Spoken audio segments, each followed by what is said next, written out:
Hello my dear students, welcome to your Geography's online class. In today's class, we will be discussing the topic Factors Affecting Climate of India of the chapter Climate of India. As in an earlier class, we already have discussed about the few factors in fact that affects the climate of India, like latitude, altitude, distance from the sea and winds. So today we will be discussing some more factors that affects the climate of India. So first let's talk about the Himalayas. Himalayas, we all know that stands onto the northern part of India, that is in between China and India. These Himalayas plays a very important role as a climatic divide. So when we talk about climatic divide and Himalayas affecting the climate, what we see is this Himalaya that stands very tall in the northern boundary of the country obstructs the moisture-bearing wind during the summer season and hence results in a good amount of rainfall taking place in India. While during the winter season, it's the same Himalayas that obstructs the cold and dry wind blowing from the north and protects the country from freezing. So this is where we talk about Himalayas as affecting in bringing rainfall in the country during the summer season and obstructing the cold winds to protect the country from freezing. So this is why we call Himalayas a factor that plays a role in the thing.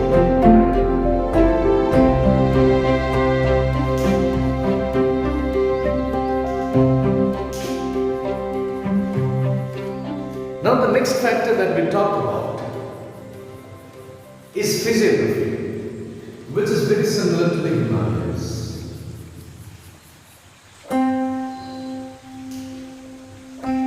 When we talk about physiography, you even can take the examples of the Himalayas. The landforms or relief, that is, an elevated land surface, is to what we call physiographic division or relief. So Himalayas itself is an example. In physiography, what we see is the mountainous areas will have two sides. One is considered to be the windward side, while the other is considered to be leeward side.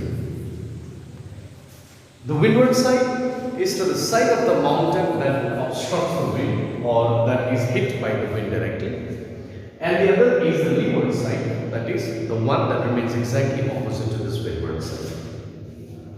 So if you consider in the case of Himalayas as a physiographic division and how climatic pattern differs is, the Himalayas is a link north-south. It has a south-facing slope and has a north-facing slope. The south-facing slope is towards India and the north-facing slope is towards China.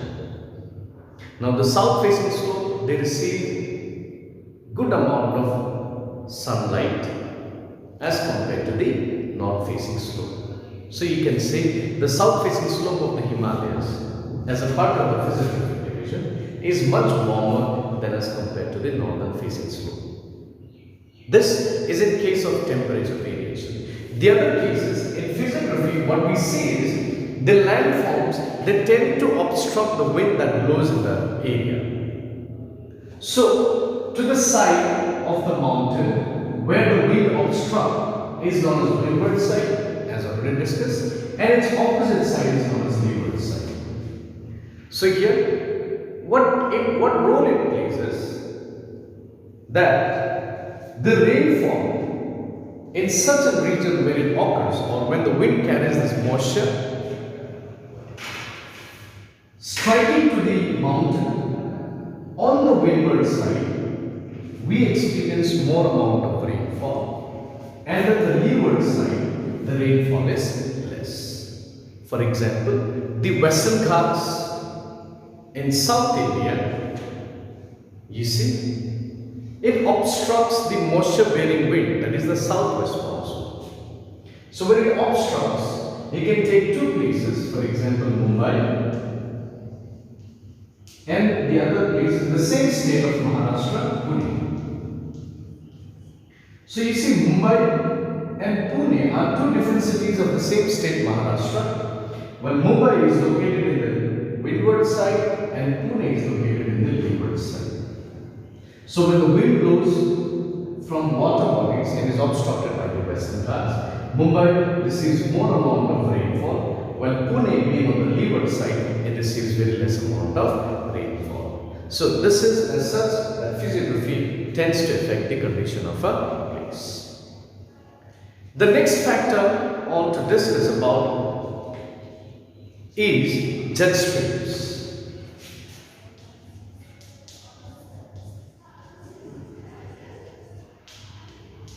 Jet streams is considered to be the movement of air in the upper atmosphere, that is within the tropospheric layer. We can call it as upper air circulation.